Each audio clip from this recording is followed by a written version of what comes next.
Hey guys, it's Emma Vigling with TYT Politics reporting to you live from my mom's kitchen. I know we're a real CNN-like operation here at TYT Politics.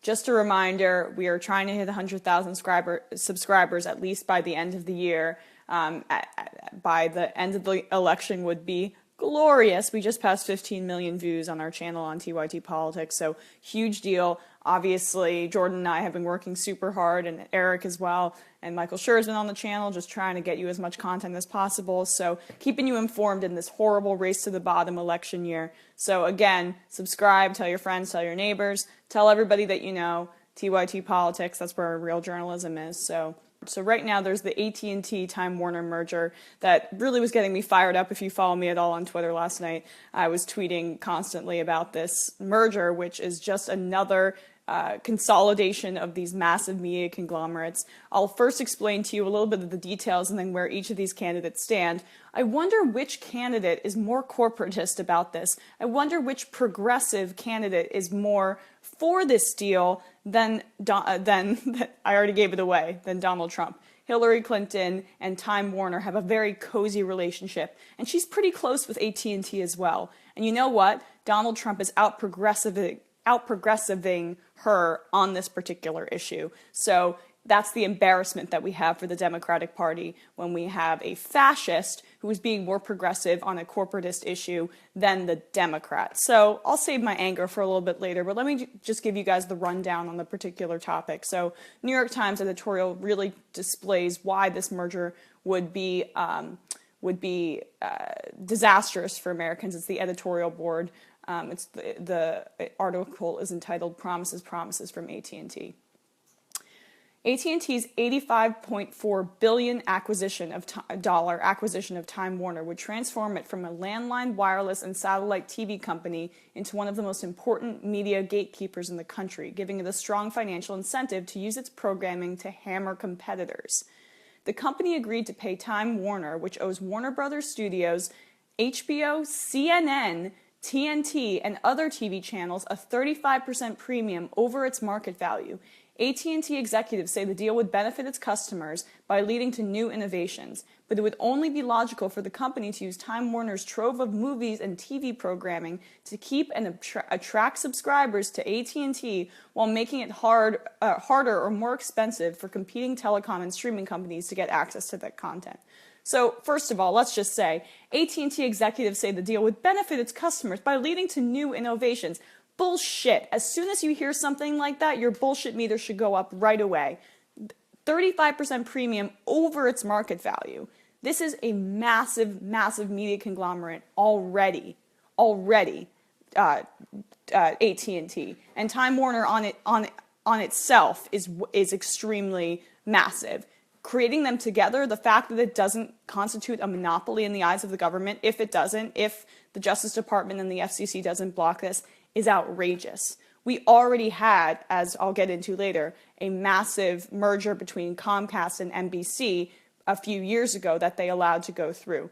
Do you guys think that we need more consolidation of the media, of telecommunications companies? Do you think that the media that we're getting on TV, especially the news media, is actually informing you and is challenging interests of large corporations? You think this is what we need.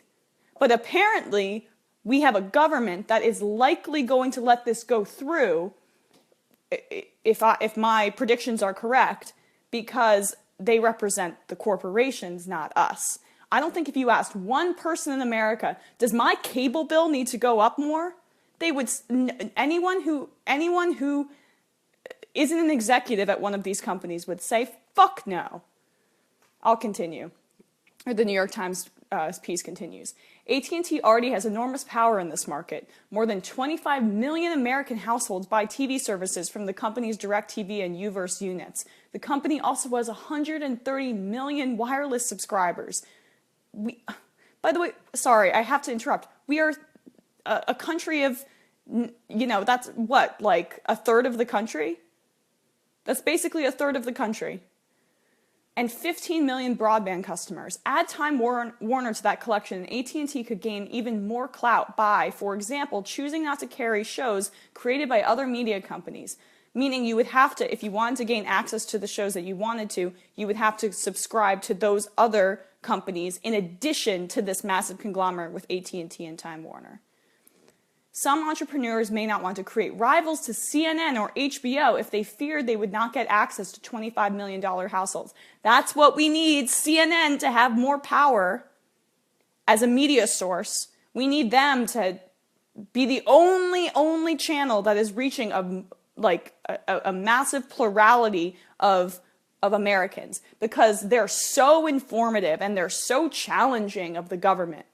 That's what we need CNN to have more power over the American populace. I wonder what presidential candidate thinks that's a swell idea. Let's continue. AT&T executives say they are not trying to squelch competition or limit consumer choice. They assert that the company wants to use Time Warner's content to develop new ways of delivering entertainment over its wireless network. They're so creative. Licensing content from other media companies can take too long, they say, meaning that takes too much money out of their fucking pockets. This argument isn't persuasive because others like Netflix, Amazon, Dish Network, and even DIRECTV have or are developing new business models in this area. There is nothing stopping AT&T from coming up with a better and faster wireless technologies without the merger. That's because they would actually have to invest in coming up with those wireless technologies, as opposed to just consolidating a company and getting the quick profits otherwise. The Justice Department's Antitrust Division has two main options to consider. It could choose to reach a deal with AT&T that prohibits the company from giving preferential treatment to its own content or discriminating against competitors. The department also used that approach to deal with Comcast's acquisition of NBCUniversal in 2011.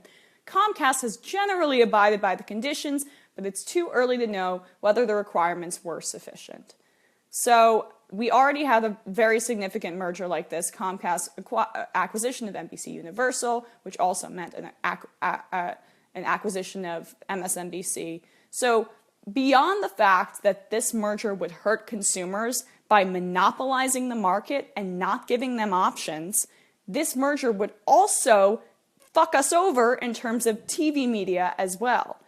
We already have a media that doesn't inform us. Do we need them to be a part of a bigger media conglomerate, or a bigger corporate conglomerate that has even less of an interest of informing us and have more power to back them up, more money? We want MSNBC and CNN to have more power. That's what's in the interest of the American people? If this merger goes through, that's what the government will be saying. They'll say, this is in the interest of the American people. So what do the two major presidential candidates feel about this? Trump has slammed the proposed merger, pledging during a speech in Pennsylvania Saturday that he wouldn't allow the deal to proceed. As an example of the power structure I'm fighting, AT&T is buying Time Warner and thus CNN, a deal we will not approve in my administration because it's too much concentration of power in the hands of too few, Trump said in Gettysburg. Trump then directed his ire at other major transactions in tech companies. He said he disapproved of the Comcast-NBCUniversal merger and pledged that if he became president, he would consider breaking it up. He also said that Amazon controls the Washington Post and should pay more taxes. Amazon CEO Jeff Bezos bought the Washington Post in 2013, and the newspaper is owned by him, not Amazon.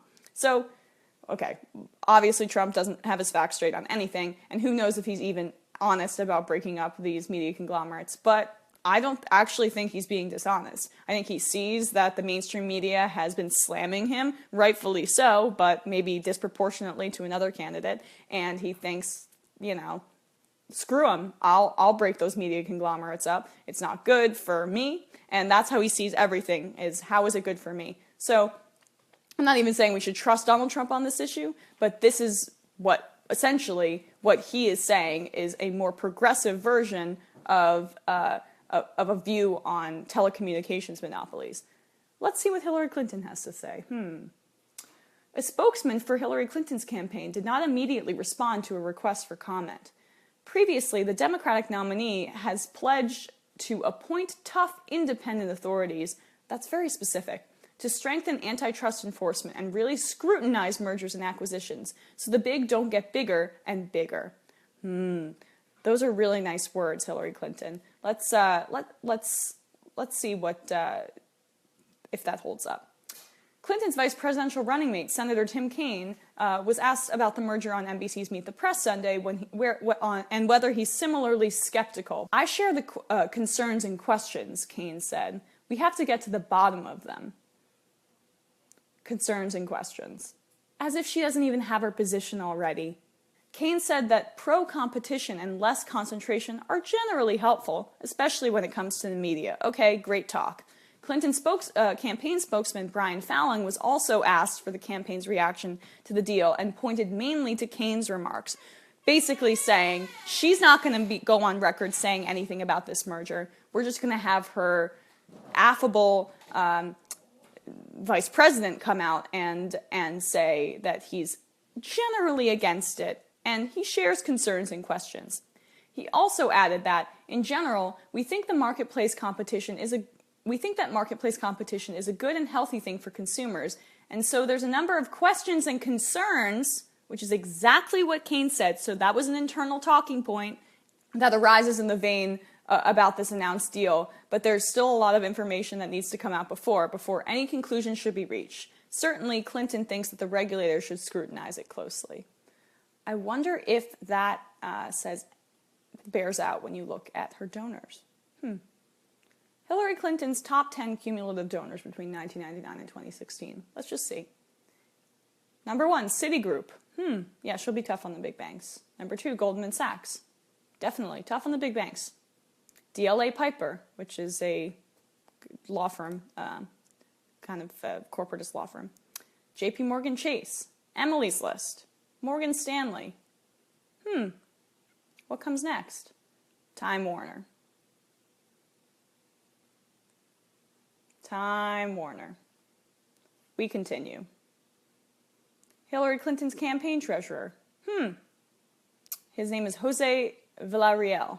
By the way, was very high up in Walmart executives. So he's been a federal lobbyist since 2009. Over the course of a decade at Aiken, Grump, Strauss, Hauer, and Field LLP, his clients include the largest players in corporate and financial America. A brief sampling: NASDAQ, Nationwide Mutual Insurance, Bridgestone, Boeing, and at&t. Of course, Citigroup. You got to get Citigroup in there as her top donor. So, yeah, her campaign is really serious about this. One more, just to top it all off. at&t's top lobbyist has backed Hillary Clinton. at&t's top lobbyist says he's throwing his support behind Hillary Clinton for president. at&t has made it clear that it dislikes most of the current FCC's proposals, ranging from the new net neutrality rules. I know, you gotta make that internet harder for poor people to get to. And a higher 25 megabytes per second definition of broadband, to agency plans to embrace municipal broadband or bring more competition to the cable box. That makes it particularly noticeable that Ciccone, which is his name, Jim Ciccone, frequently an outspoken critic of pro-consumer initiatives over at the at&t policy blog, when he works for at&t, he's not pro-consumer, would back a candidate that is likely to continue these kinds of initiatives. In fact, Ciccone's vote for Clinton would be the first time he's not voted for a GOP candidate since 1976, according to a Clinton campaign memo provided to the Wall Street Journal. Just another Republican endorsing Hillary Clinton. So let's just dispense. I want to dispense with the notion that Hillary Clinton doesn't know what she's doing. She knows exactly what she's doing, to borrow from Marco Rubio. We have a candidate for president, a Democratic candidate for president, who is less progressive on notable issues than the Republican candidate for president. He's a fascist. He has a million problems, and I hope to God that he never rules the free world. But we are voting for a Republican if we're voting Democrat at this point. Donald Trump is against mergers like this because they hurt him personally, and he wants to be anti-CNN, anti-MSNBC, la la la la la. He's also anti-TPP, but he's been consistent on that as well. Hillary Clinton is so obviously for the TPP, it is as plain as the nose on my face. And she's so clearly for this merger, if she had it her way. If when she likely becomes president, that we don't hold her accountable. So this merger does nothing to help consumers. It does everything to help line the pockets of AT&T and Time Warner. And in addition, it doesn't even help even if it didn't raise prices and consolidate power for Time Warner and AT&T, or for AT&T really. It doesn't. They're not innovating. They're not. It just says in the New York Times article that this is essentially an easier way for them to gain profits and not innovate their streaming service and not come up with better and faster wireless technologies. So what they're doing is just trying to milk the money out of the situation without actually providing you a better service. These are the human beings, according to the Supreme Court, who should have a voice in our elections. They're not human beings. They are machines.